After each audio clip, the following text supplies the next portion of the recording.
Capturan a hijo de pastor evangélico que fungía como administrador de un centro educativo en la zona 4 de Misco. El hombre de 29 años, indicado de ser cabecilla de una banda de secuestradores que tuvieron en cautiverio y violentaron físicamente a una menor de edad. Ministerio Público detiene a trabajadores y en otros títulos importantes el registro de animales exóticos se extenderá un mes más debido a la alta cantidad de propietarios que buscaban realizar el trámite a última hora. Fecha límite, 15 de abril. Hoy vence exoneración de multas de tránsito y administrativas impuestas por parte de Metra y de Mixtra. Además, en Misco vence el plazo para quienes tengan pendiente la cancelación de multas del impuesto único sobre inmuebles. Guatemala no ataca problemas estructurales, señala la Comisión Interamericana de Derechos Humanos. Gobiernos no han atendido recomendaciones y sentencias que han sido solicitadas con anterioridad. En noticias internacionales se realiza una nueva jornada de elecciones primarias en otro denominado Super Martes, que tendrá jornadas decisivas para los demócratas en los estados de Florida y Ohio. Y Corea del Norte eleva la tensión a nivel mundial, afirmando que realizarán nuevas pruebas nucleares conjuntamente con el lanzamiento de misiles balísticos con tecnología necesaria para llevar a cabo un ataque contra el continente americano. 6 de la mañana, 42 minutos. A esta hora estamos observando cómo está justamente el panorama en Calzada Roosevelt, imágenes urbanas como la de todos los días, 6 de la mañana, 42 minutos. Arriba Chapinas, a empezar bien el día, con ánimo, con energía. Esta mañana que nos invita a empezar este martes, pues mostrándoles lo que está ocurriendo en nuestra ciudad. Uy, ya se está congestionando la Calzada Roosevelt. Hoy es martes de quincena y esto ya se mira desde muy tempranito reflejado en nuestras calles. El carril reversible ya está habilitado, trabajando hasta las 8 de la mañana. Y llegó la hora, por supuesto, a hacer historia, como es habitual, con Lorraine, que tiene información para nosotros.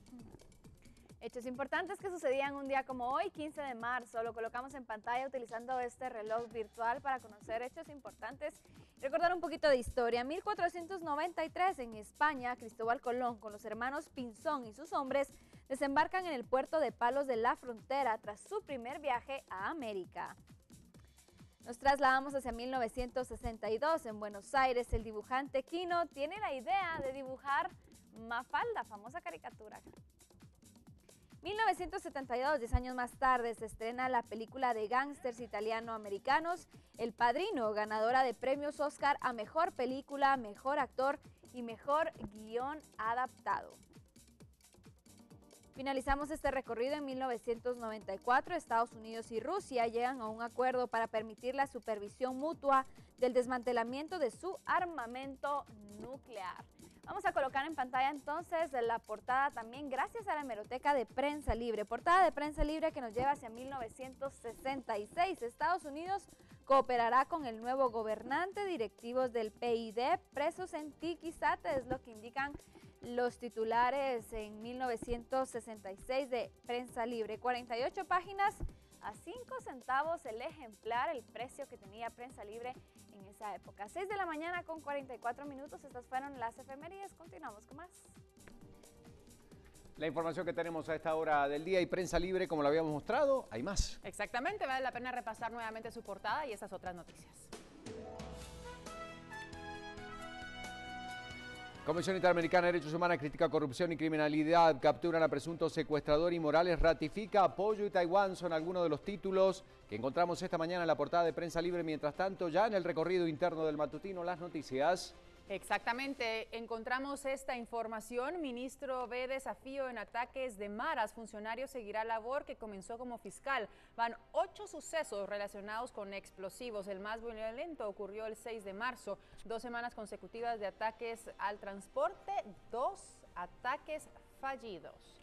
Siguen las noticias a esta hora de la mañana y tenemos algunos otros puntos importantes que analizar y en este caso habla de ataques de maras que desatan zozobra. Hallan artefacto explosivo en microbús. 2 pasajeros de autobús sufren heridas durante hecho armado. Una realidad compleja, delicada y difícil que se está viviendo en nuestro país.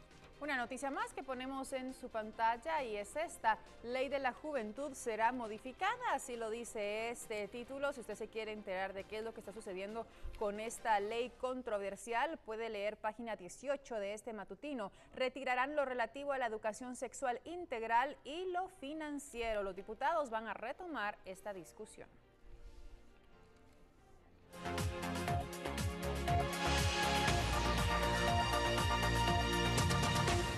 Información a esta hora en Más Noticias tras la solicitud del presidente Morales de que cada maestro debería de donar por lo menos un escritorio para la escuela donde imparte clases. Una serie de relaciones creativas inundaron las redes sociales con sugerencias bastante claras en las cuales solicitan a los políticos donar conforme ganan. Veamos a continuación lo siguiente.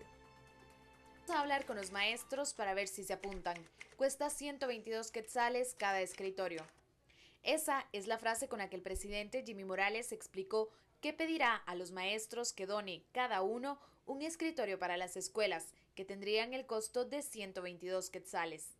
Aunque el llamado aún no es oficial, algunos maestros ya han iniciado a pronunciarse al respecto. Arrancó con la publicación de Roberto Carlos Peralta, un profesor de Chiquimula, que escribió: un maestro, un escritorio; un diputado, un aula. Son cientos de personas las que se han unido a esta protesta, señalando principalmente que los salarios de los maestros ya son lo suficientemente bajos como para que sean ellos quienes deban pagar estos artefactos.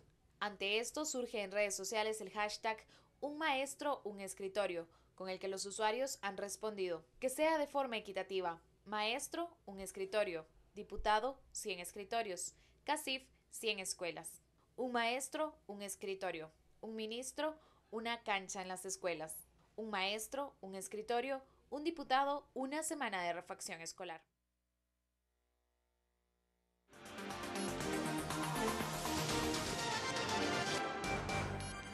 Hoy generaron reacciones, por supuesto, estas declaraciones, y vamos a consultar la opinión esta mañana de Lisbeth Marroquín, del Magisterio Autónomo Nacional de Guatemala. Bueno, muy buen día, Lisbeth, gracias por recibir nuestra llamada telefónica. ¿Qué piensa al respecto de este dato que, bueno, indudablemente, insistimos, genera reacciones y repercusiones? La escuchamos, buen día, bienvenida. Muy buen día. Con respecto a la solicitud del señor presidente, el Magisterio Nacional estamos en desacuerdo porque viola totalmente el decreto legislativo 12-91 en el artículo 33, en las obligaciones del Estado, en dotar a todos los centros educativos oficiales la infraestructura y el mobiliario escolar. Nosotros, la postura que tenemos como docentes no es negativa, pero nosotros pagamos nuestros impuestos. Como magisterio no estamos de acuerdo con la solicitud de donación de los escritorios. No es la solución a los grandes problemas de la educación de Guatemala: la falta de salarios a nuestros compañeros de contrato, la infraestructura de miles de escuelas públicas que trabajan en la intemperie en las aldeas de nuestro país, la falta de docentes. No es con tecnología que va a mejorar, tratando de tapar el abismo de la precariedad con que se estudia y trabaja. Y este es el mensaje dirigido al señor presidente. Señor presidente, no dono un escritorio porque estoy ofreciendo mi vocación al servicio de la comunidad. No dono un escritorio porque mi tiempo se invierte en más de una jornada. No dono un escritorio porque no soy una fundación o asociación que evade impuestos, pago mis impuestos, ISR, IUCI, IVA, boleto de ornato y todo aquel impuesto que se le ocurre a la administración estatal, que se hunde en la corrupción e impunidad. No dono un escritorio porque la educación en todo su sistema no mejora con mi donación o la de miles de docentes. La educación mejora si usted tiene la capacidad de cobrarle a los empresarios y militares que han violado y explotado y saqueado mi patria. Ya sabe qué hacer, señor presidente. Hágalo y deje la demagogia, porque usted es presidente de un país, no es presidente de una cámara empresarial que bajo la consigna de donación evaden millones de quetzales para salud y educación. Atentamente, Foro Magisterio Nacional de Guatemala, SANGUA y Magisterio Autónomo Guatemalteco. Bueno, ha sido muy clara entonces la opinión y la posición de este grupo. Muchísimas gracias, líder marroquí del Magisterio Autónomo Nacional de Guatemala. Y esta es la reacción compartida por muchos docentes de nuestro país ante este insólito pedido que ayer se lanzaba desde las autoridades. Son las 6 de la mañana con 50 minutos. Tenemos más noticias para seguir recorriendo el país.